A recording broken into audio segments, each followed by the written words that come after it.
Welcome to the Biz Life Podcast. I'm Donnie Bedore, your host, and we are here to talk about the business life and not the busy life. We have an amazing guest today, and we're going to talk to you about cybersecurity and also scaling your business. So I have JP Keesy here.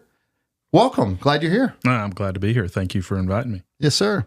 So tell us a little bit about yourself. What line of work are you in? What do you do? Where'd you come from? Who are you? Ready to boost your business's impact? Fully Promoted Fort Worth is your one-stop destination for branding needs, specializing in branded apparel and promotional products. They help attract, retain, and engage customers. From custom uniforms to eye-catching items, Fully Promoted Fort Worth has you covered. Contact them today to unlock your brand's potential. 817-803-4404. Fully Promoted, your success, their passion. Looking to elevate your office meetings, client gifting, or corporate parties? Check out Gray's Craze, your one-stop destination for delightful catering options. Imagine impressing your colleagues and clients with our large charcuterie board, carefully curated with the finest artisanal cheeses, premium meats, and an array of accompaniments. And when it comes to client gifting, nothing says thank you quite like a luxurious selection of gourmet treats designed to meet your every need. Gray's Craze, catering that leaves a lasting impression. It's time to update your kitchen just for you. What colors and styles do you like? What features and functions do you want? What can you live with and what can you not live without? No matter which service you choose, Kitchen Tune-Up will make your kitchen look and feel transformed. Schedule a free consultation and let's create a kitchen that inspires and uplifts you. Kitchen Tune-Up. Update, upgrade, uplift.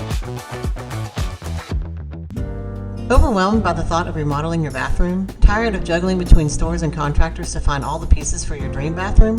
Say hello to Bath Tune-Up, where we make your bathroom remodel experience enjoyable and simple.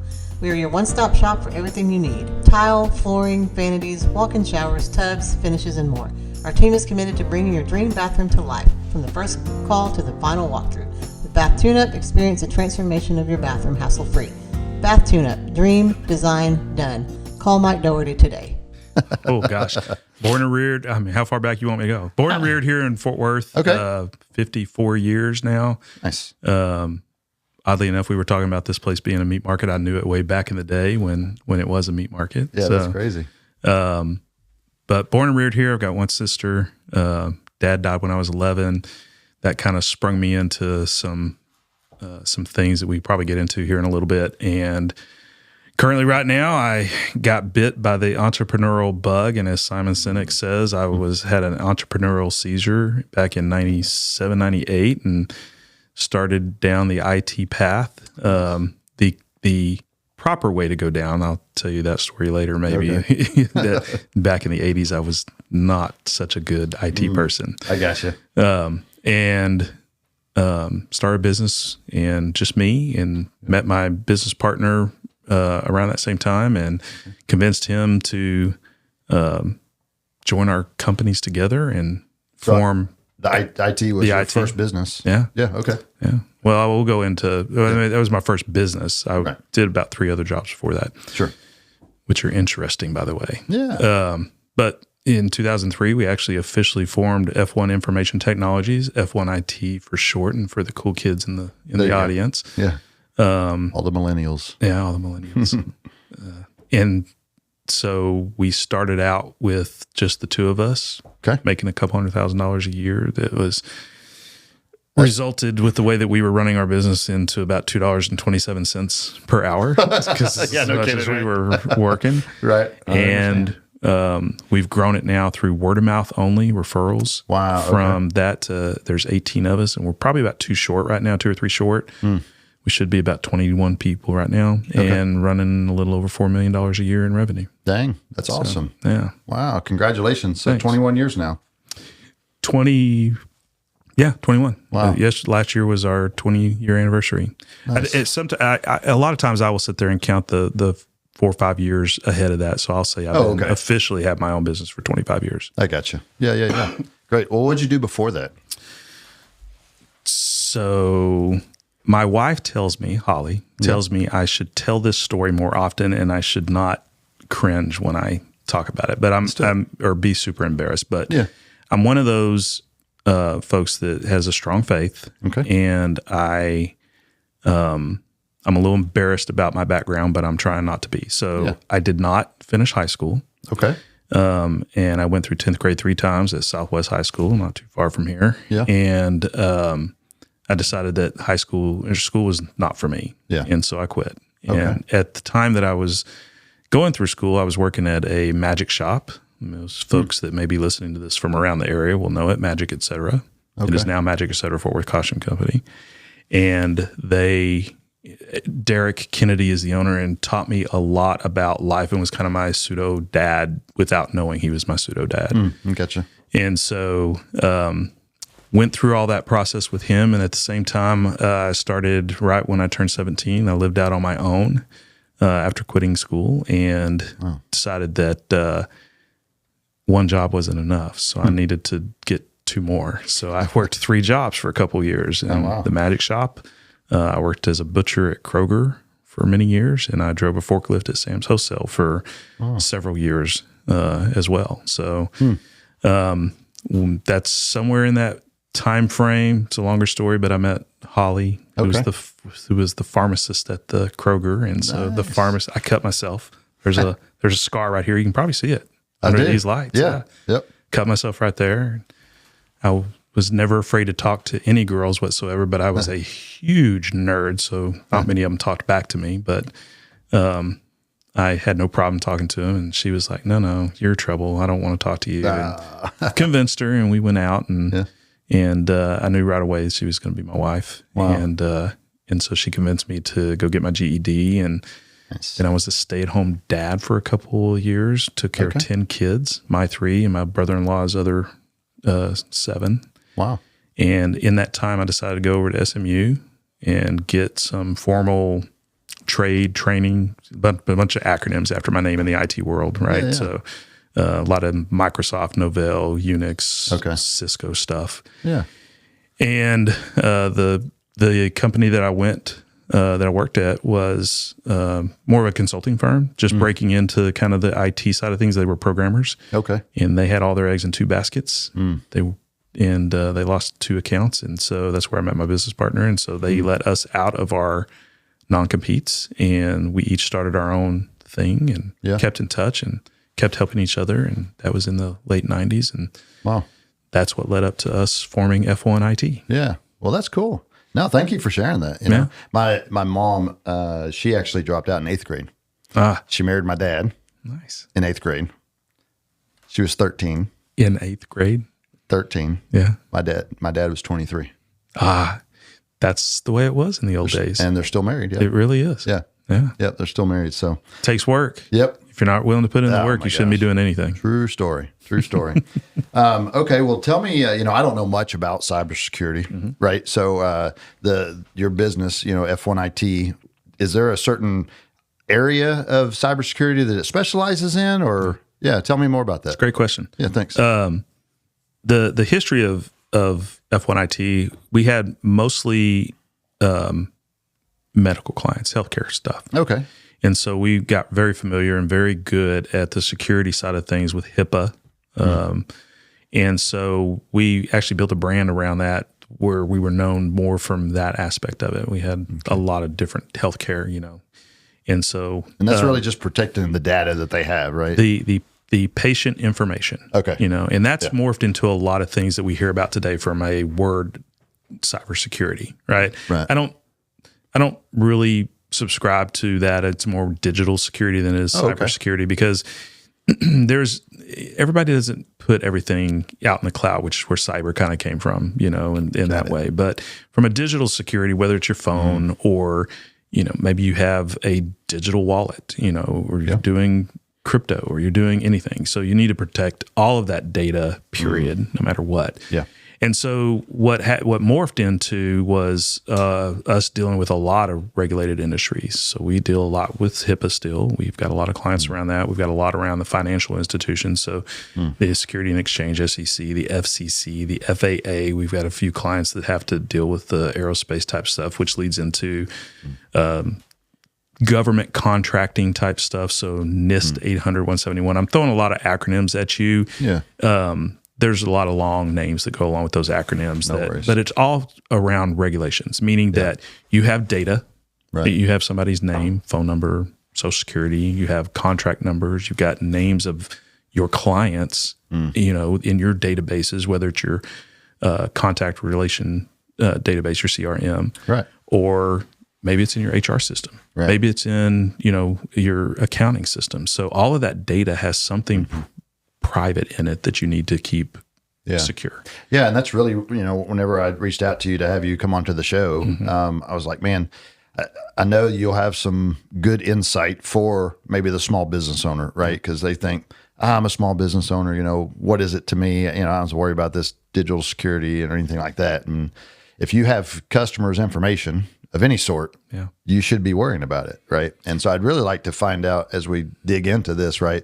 What are some things that you have seen, or what are some things that we should, as small business owners, really think about?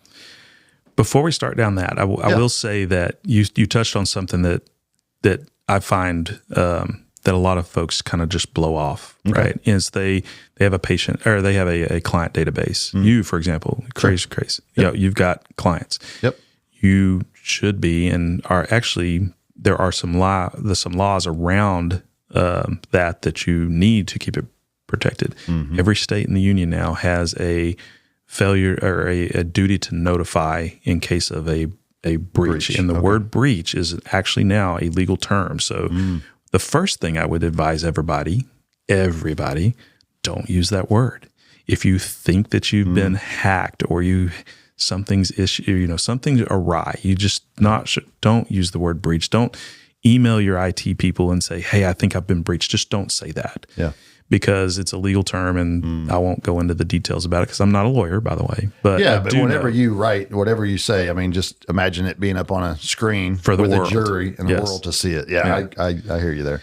And so there are notify laws that you, depending on the situation, you would have to notify all of your clients, and that can get sticky for a bunch of reasons. One, you may be liable to, you know, maybe it's financial, maybe it's private, so maybe you need to help them monitor certain things. The worst part about it that we're seeing a lot of is the reputation. That's what went in my mind. Really. Do you want the reputation of, hey, I'm not going to do business with this person because they can't seem to get their act together? And that comes into play for things like maybe you didn't realize that you had an incident, which is the word we use in place of breach. You had an incident, and there was maybe they altered just some accounting numbers. Maybe it wasn't a link, you know, a bad link or anything, but maybe they altered some accounting numbers, sent it to one of your best clients, and they inadvertently went ahead and sent, you know, $500,000 or $1.2 million. I'm saying these like maybe they've happened before. Yeah.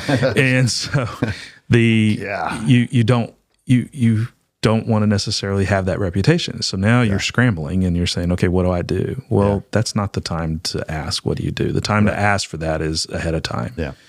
So really what I advise most every one of my clients or potential clients or friends, family, is get an assessment. Find out what you don't know about your digital data. Yeah. You know, where are the potential risks, and are you willing to take that risk? Yeah. You know, it may be. It may be that, hey, this data is just a name, just a phone number and an address. There's nothing else. And my reputation's okay. You know, I'm not worried about losing it if they get any of that information. You know, what I don't like is to hear people say, well, it's just my name. They can go find it anywhere. But that's the key. They're not finding it anywhere. They're not randomly looking up Donnie Bordeaux and saying, hey, I know somebody has to be named Donnie Bordeaux, and I'm going to try to hack into his stuff. Right. No, what they do is they've hacked in. There's been an incident somewhere. We've all heard the big ones that are out there, the Targets, the Home Depots, and all that kind of stuff. So I'll use them as an example. Yep. And then they go, hey, now I know this name. And by the way, this is their email address. They probably use that as their username. So another thing that I would advise everybody is don't just dismiss it. Yeah. A third thing that I would say is use a different password for every single account that you use to log into anything. Wow. Doesn't matter. How are you going to keep up with all that?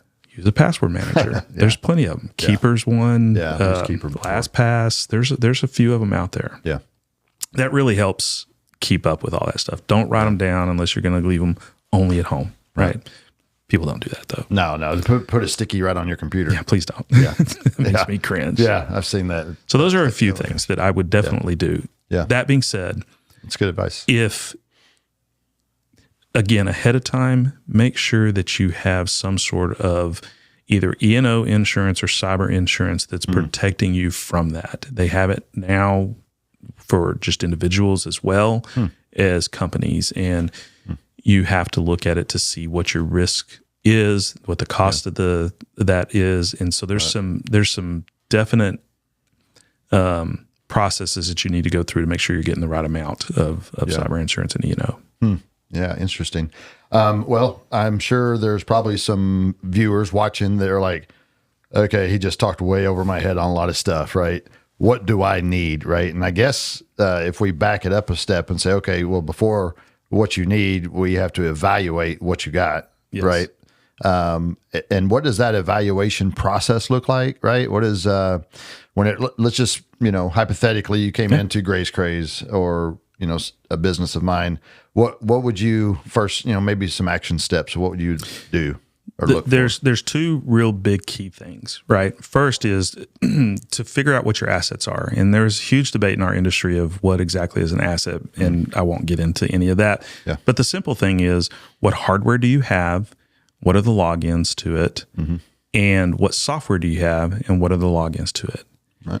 And those are a great starting point, and they'll get you probably close to 80% there. And if anybody knows EOS or any of that kind of stuff, as long as you're 80% there, it's not perfect, but it gets you started, right? So that's a big deal. Yeah, it'll get you probably 80% there. Is to make sure you have a list of all of that stuff. Okay, and that is huge, especially if you do have an incident. The forensics team that the insurance company is going to call in to do forensics is the incident response team, is the first thing they're going to ask is, where do I need to look? And if you don't give them a starting point and at least 80% there of what you're using or what could potentially have been the entry point, they may miss something and they may come back in and they may still be there. Yeah. Interesting. Does that help? Yeah, no, it does. I'm thinking of, okay, well, what size business really needs to focus on this? So we're talking about business, but these are the things you need to do at home as well. So this is good for anybody at home to make a list. Your insurance, your banks, your Amazons, your TV accounts, anything that you have a login to. And there's a lot. There's a lot. I know. Any of that kind of stuff, you need to document those particular things. Yeah. So.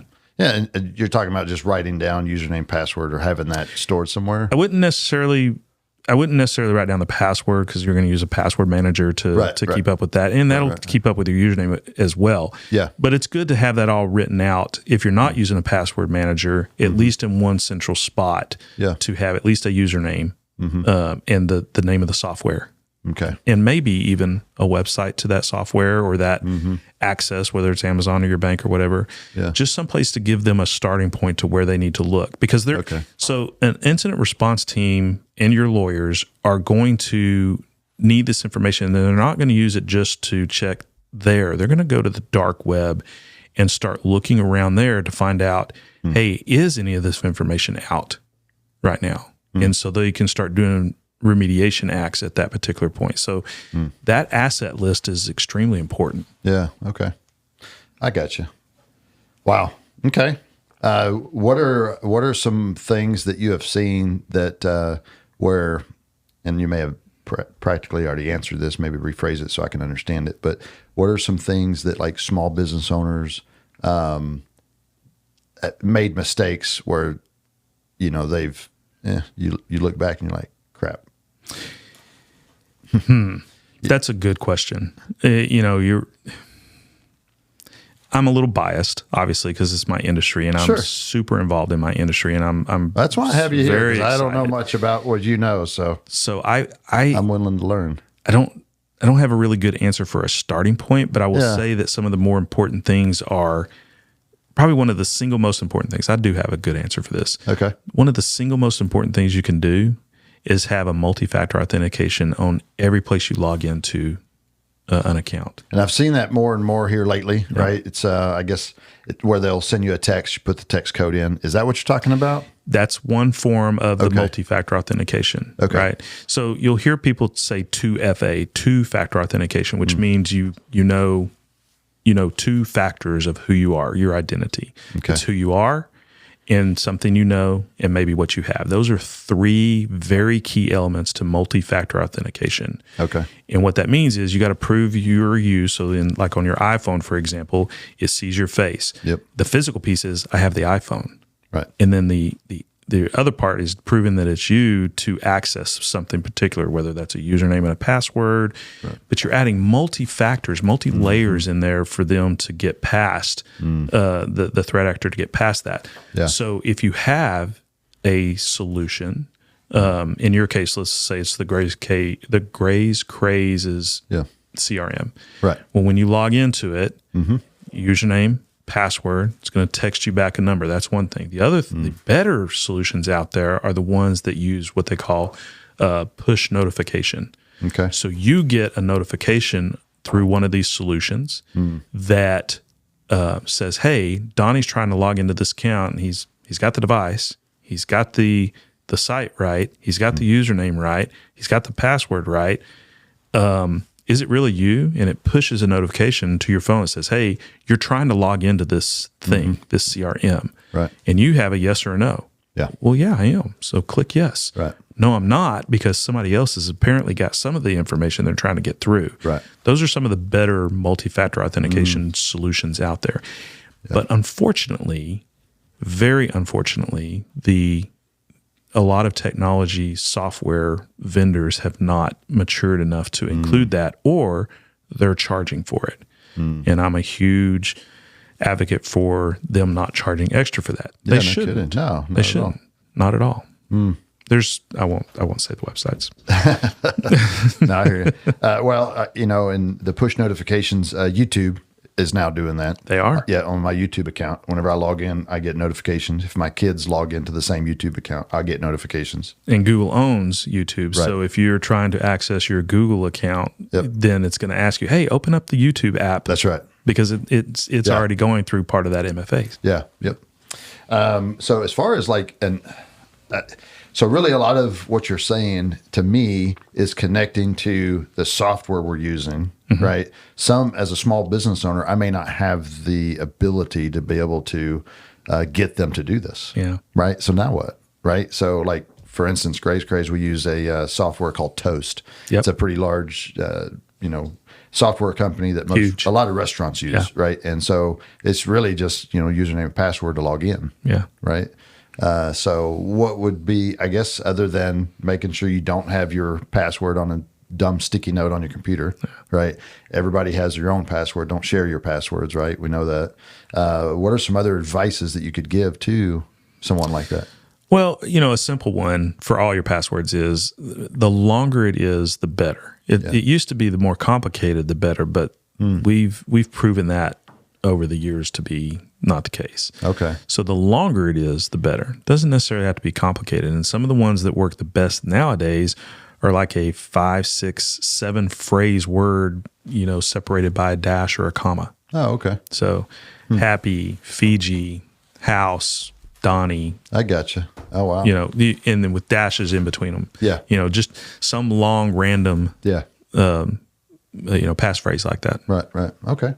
That's good. On different one, I'm just stressing again, different one for every single account. I got to change some passwords. Dang it. If you knew or have seen the things that I have, including a call that I just took before I got here. Oh, man. Yeah. Okay. Well, that's why I figured I would learn something. So I hope you did. Yeah, no. So anything else on cybersecurity? Because I would like to go into another subject with you. So, yeah, one last thing on cybersecurity is this is very confusing in a lot of cases, and it's ever changing. I learned a statistic last week when giving a speech, a cybersecurity speech up in Chicago, that I want to make sure I get this statistic right, that the second largest nation, if you were to look at every population as a nation, the second largest population is the hackers, the threat actors. Oh, wow. They're larger than any other one out there. Dang. So what that means is, just to translate that, okay, that's a lot of people trying to break in and figure out what they can take from you. And they are the largest financial in the entire world. They have more money than everybody else combined. Holy crap. So they've got unlimited resources to get into your stuff. Wow. And so it's always changing. Yeah. Real quick, can I tell one real quick please. story? Yes. So, I've actually got it with me. Nice. I forget we're on an actual podcast, so I have visual effects. Oh, yeah. Well, for those that are listening, Spotify or Apple, you can also go to YouTube. So if you want to see some visual, some things here, then go over to our YouTube channel, Biz Life Podcast, and make sure you like and subscribe and share it out. How about that? Go ahead. I set you up for a good plug, didn't I? There you go. So we learned a few weeks ago at a security conference I was at, and it's okay to share this now because Apple has fixed this. Okay. And in those folks that think that a certain platform is less secure than others, that's very old school. That's been not the case for at least 7 years or more. Okay. So, you're talking about Apple versus Microsoft. That's probably the bigger debate. It's no longer that case. It hasn't. And I haven't thought. Yeah, I know probably in the beginning. Yeah. Right. It definitely was, but yeah. Yeah. Okay. Arguably. Yeah. So what we learned was that AirPods. Okay. You're familiar with AirPods. Yeah. Right. Yeah. Have a set. This is something that goes into your ear. Right? That translates sound from your Mac to your ear or your phone or whatever. Yep. This has no intention of being a keyboard for you, correct? Right. The threat actors have figured out a way to, all you got to do is push that button. Is if I'm a threat actor, I push that button and I inject code into this, that the next time it connects to your Mac, and you say, oh, wait, it's not here. Oh, now it found it. Oh, now I'm starting to hear things. Your Mac now thinks it's a keyboard. You think, okay, well, that's not that big a deal. Right. Right? So it thinks it's a keyboard. Big deal. Yeah, I'm listening. Well, the secondary piece that's in there is you can program keyboards to do things automatically. Most people, older folks like me have known them as macros. Oh. So now you inject code into it that it's typing on your Mac in the background to go to some malicious website and download something to your Mac. And now I have access to listen, to view your camera, and to see all the keystrokes that you're typing on that Mac. Whoa. All by the way that you won't even know or see any indication of happening. Whoa. Are you hearing this, Taylor? I am. So That's wild. Okay, so let me ask you this. Let's say It's fixed, by the way. Apple said in the or what we were told. Apple said, that's not a problem. That's a feature. that's a feature. Yeah, yeah. They later came back, and the reason we know about it now is they said, "Oh no, this was a bad thing. Thanks for bringing it to our attention. We got it fixed." Not F1, by the way. There's way smarter people than me. But here's my question, right? That's actual Apple product. Let's say it's a fake Apple product. Oh, that looks like an Apple product, smells like an Apple product. You buy it because you think it's Apple product because it saved you some money. It could obviously have some kind of malicious ware like that as well, too, right? Yes. I've got stories for all of these questions, by the way. So the short version is in that particular case, there was a medical doctor that I know that decided that they were out of town and that they had a problem with their phone. And so they went to some store to fix it. While they were there, they did something called SIM swapping. Okay. And so they swapped the SIM, but they had a copy of the SIM. Well, because luckily we had the right stuff on their phone to monitor and to alert us of certain things, we got alerted that something else was trying to log in through her phone. And so we called her up and said, hey, your phone's saying it's trying to log into something. And she goes, oh, no, that's not me. And I said, well, deny it when it pops up. So she denied it, right? We're talking about that multi-factor thing. Yeah, yeah. The what had happened is that even though that she had that new phone, that new SIM and a new phone, there was a new phone involved as well. Luckily, the software that we had on there recognized that it was a new phone. There's a lot of softwares that don't, and so it will say, "Oh, new phone. Let's just download everything. Let's put all the right passwords in place, all these memorized stuff, and put it all back in there." Where she thought she was just working, except for the one thing, the multi-factor authentication push notification software we had on there, and so that was the only thing that saved her backside. Yeah, for sure. Wow. So, dang. So that is a software that you could get for your phone. Is it software that y'all have, or is it just certain software that y'all use and you recommend for? Okay, here's another acronym. Yes. MDM. MDM. Okay. MDM. Yep. Oh gosh, I just drew a blank.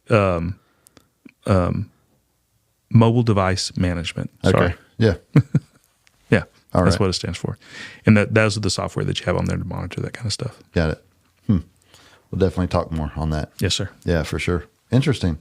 Okay. Well, I wanted to shift gears a little bit and talk to you a little bit about scaling business. I've heard you talk a lot about that when you're talking to other people, things like that.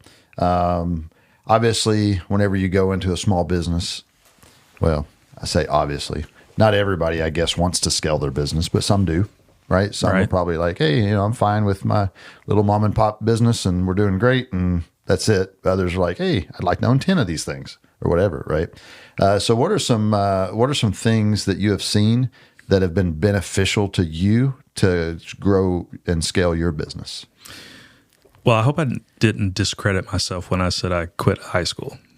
No, you didn't to me. I mean, no, not at all. So what I learned was to be intentionally humble and to be grateful in all things. That was the key to the happiness that I have, right? Is to be grateful on everything, even the things that you would not think that somebody would even be able to find gratefulness in. I do. So in doing so, one of the best things I ever did was to learn to be intentionally humble and listen to mentors. They didn't even know they were mentoring to me, but they were. Yeah. I told you one of them, Derek Kennedy, as he taught me a lot of things in that process. Yeah.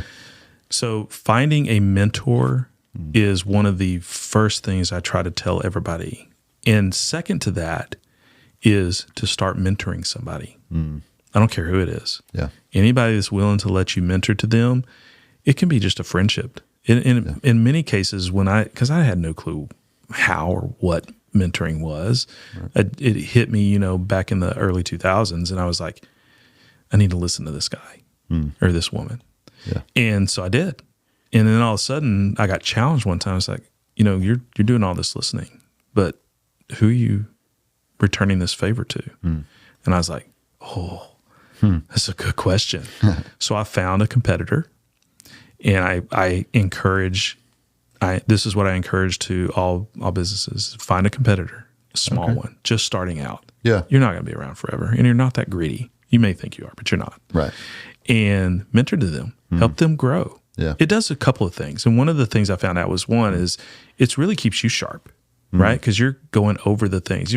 Everyone's probably heard the old saying where the teacher knows the subject the best because they're teaching it all day long, right? Okay. So you're teaching, right? Yeah. The second thing is that you're helping build your community, right? Whatever that is. It could be your discourse in your specific industry. Right. It could be, your community in general where you're living. Yeah.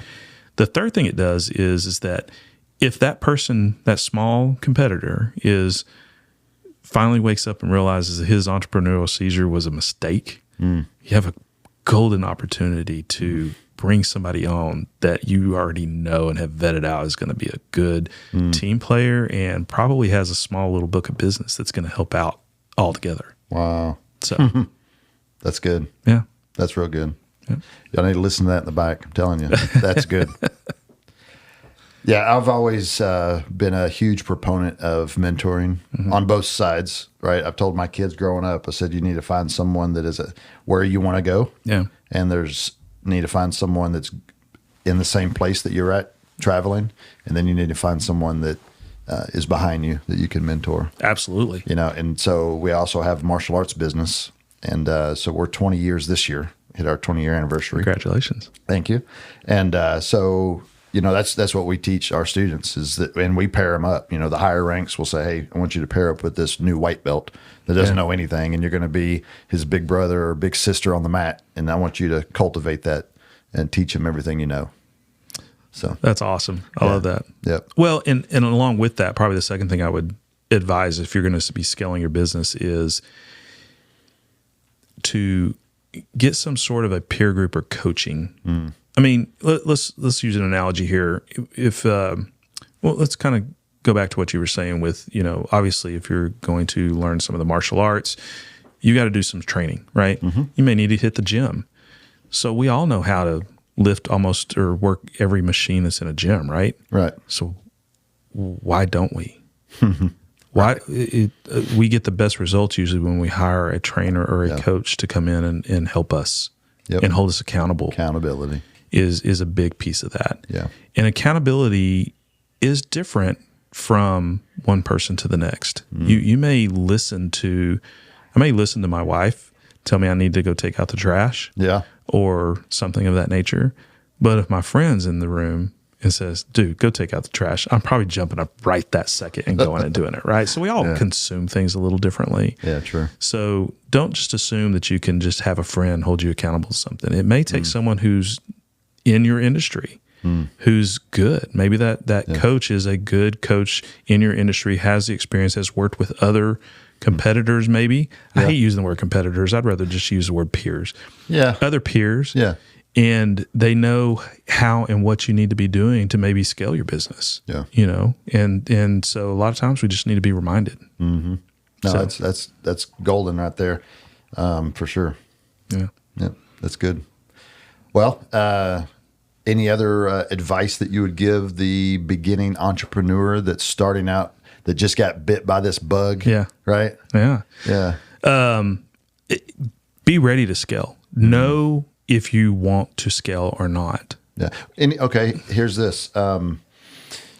They may know they want to, right? But what are some things that they should look for? It's like, okay, I'm ready now to go to the next level with the business, right? Maybe it's buying the second location or opening a second location or, hiring 5 or 6 other sales team to do this, right? I mean, any advice on that? Yeah. Don't let perfection be the enemy of moving forward. And what I mean by that, that can apply to a bunch of different things. Yeah. And so when I have had the opportunity, including a current gentleman I'm mentoring that has a MSP, managed service provider, which is what F1 is, up in Nashville. Okay.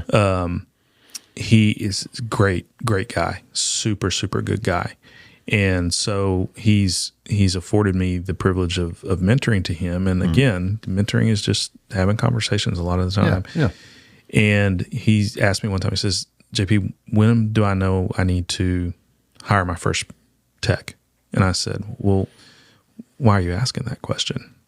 And so because he said, why was he asking that question? He told me, he said, well, I'm starting to get busy doing this and that. And I said, it's time. Yeah. But I'm not sure I can afford it. Again, don't let the perfection be the enemy. You don't need to necessarily have to be making enough to cover they're going to help you get to that point. Right. And that's something that I think that's lost on a lot of entrepreneurs is they feel like they need to have the money to afford somebody before they actually do it, or to buy that piece of equipment before they actually do it. Mm-hmm.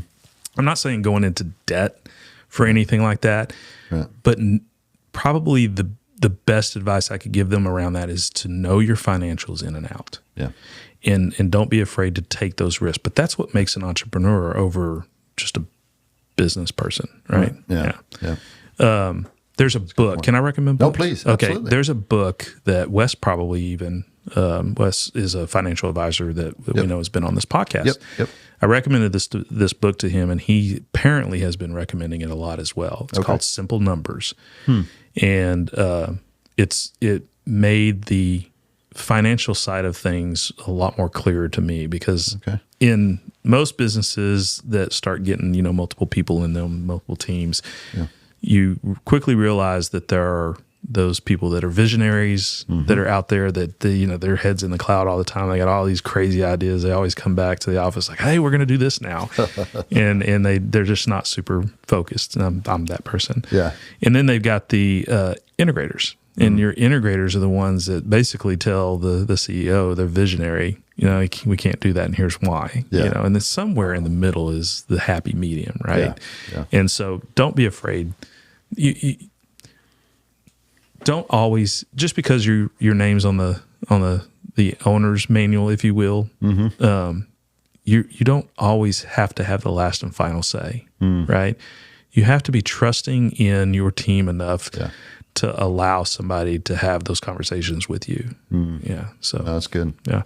And whether that's a board or a partner, right, or, a board trustees is what I mean, or not trustees, but advisors. Advisory board type thing. That's always a good thing to have as well. Yeah. It could be your friends or other business people, peer groups. It's good advice. Okay. That is good advice. Don't tell me we're running out of time. We're getting close to the end. I know, right?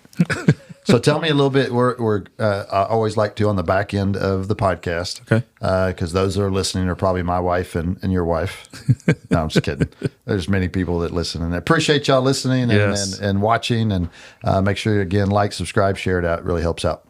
But tell me something else about yourself. Something personal, funny, scary, whatever. Okay. Yeah.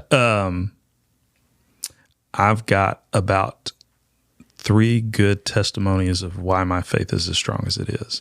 And I'll end it with this one. Yeah. My oldest son, that fruit does not fall far from the tree of probably having ADHD and all that kind of hyperness stuff. And we were playing around when we were younger, and I was laying on the floor rolling back and forth, and him and my middle son, Alex, they were jumping over me as I was rolling back and forth, right? Okay. Well, Kelby, my oldest, decided that he was going to jump backwards over me. Well, he caught me as I was rolling and fell and hit his head. Yeah. And so he whimpered a little bit, and we set him down because, it was pretty hard, and there was not a real big bump on there, and set him on the couch, and he goes, Dad, what happened?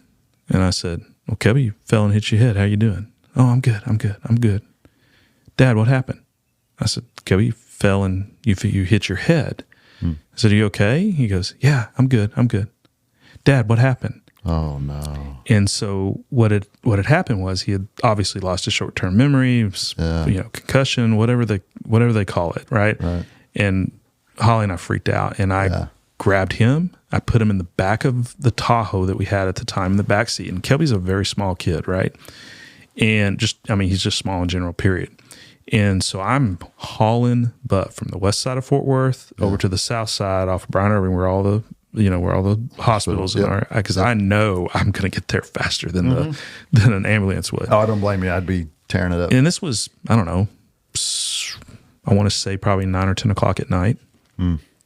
And so I'm doing all the things that I remember being taught you're supposed to do. Flashers, don't honk your horn too much, stay in the left-hand lane, and people should get out of your way. Yeah. Well, this truck in front of me didn't get out of the way. And I want to remind you here. I'm going to get a little choked up, and I apologize. No worries.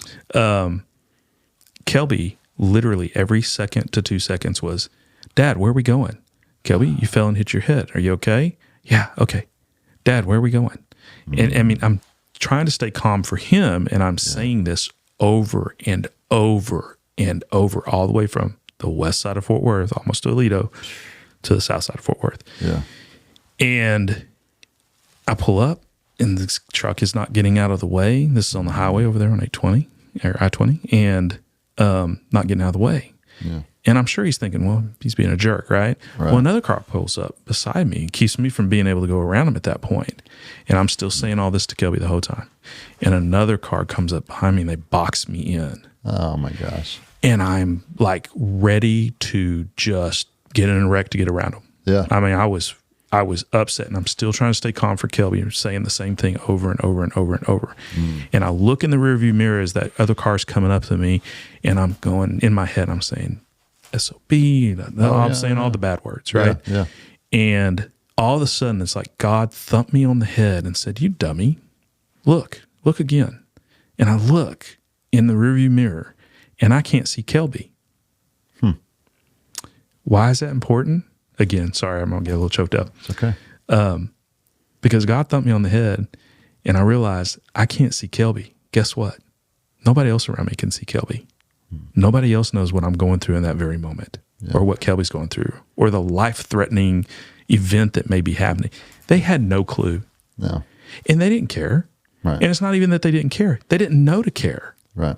So the reason that's so impactful to me and is kind of leads to who I am today and help, enforce the way I was that I go through life and no matter how people are acting, they may not even know they're acting. Maybe somebody cut them off. That was the only thing that happened to them and they're having a bad day. But I go through going, that person doesn't know that he's acting that way. And even if he does, he may not realize that there was something influential in his life that has him to that point today. And it helps me be very, extremely grateful to everyone around me and every interaction I have. How's that for an ending? Boy, that's powerful. That is powerful. People act the way things occur to them. Yeah. Yeah. They do. And man, yep. Amazing. I appreciate that. Sure. Yep. Thank you for sharing. One thing I want to do is let the listeners know if they're interested in your services, how do they get a hold of you? What would the best way? The best way to get a hold of us is to go to f1it.com. That's F as in Frank, the number 1, I as in information, T as in technology.com, and put in a request there. Or you can call us at 817-336-F1IT, 3148. Love it. Yeah. Perfect. Well, thank you again for being on the show. All right. And we'll see you all next time on the Biz Life.